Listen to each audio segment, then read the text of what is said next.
Hi, everybody. It's Mary Pat Knight, and it's Transformation Tuesday. So I was working with a client recently, and I kind of noticed a little bit of enabling going on. And it just took me back 20 some years to a conversation I was having. There were four of us in the room, and it was a sales conversation. So three of us from the company on one side, the salesperson on the other side. And we were in a tough negotiation. And I kind of had let my guard down, and there was an offer on the table, and the silence stretched, and the silence got uncomfortable. And I was the first person to open my mouth, and I remember that my two counterparts basically turning to me and saying, "No!" To this day, I remember that. It's like a cellular memory of giving someone something to break the tension, and in that moment, really losing what could be possible.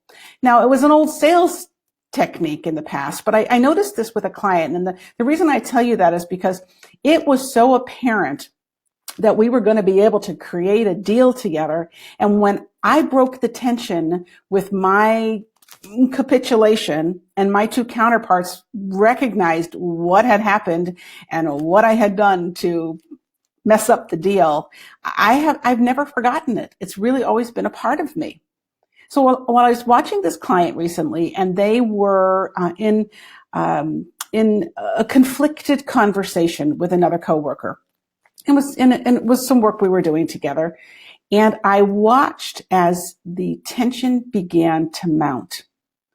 And what I realized is that tension is going to pop in a way that creates momentum for forward action, unless it's interrupted too soon. So I watched the one person and I watched the other person. And as the tension elevated and elevated, the one person came in and took the problem away from the other person. They rescued the other person. They gave a solution. They gave an option, which was not theirs to give because the other person needed to find the answer for themselves. So the Transformation Tuesday tip of the day that I want to bring forward is that in a coaching conversation, or in a conflicted conversation, or in a high brainstorming conversation, the tension is your friend.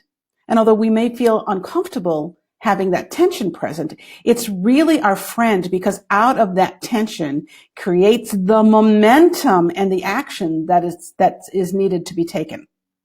When we swoop in to rescue or solve a problem for another person, we take that problem away from them, and we take the momentum of forward action away along with it. So watch yourself. Get comfortable with your discomfort in silence when there's a little bit of tension in the room. Let the other person have your respect while they solve their own issue and come to their own conclusion. When that pops it, you can come together and create a forward action with each other. So this is Mary Pat Knight with Leaders Inspired. Happy to be with you today. And that's our transformation tip of the day.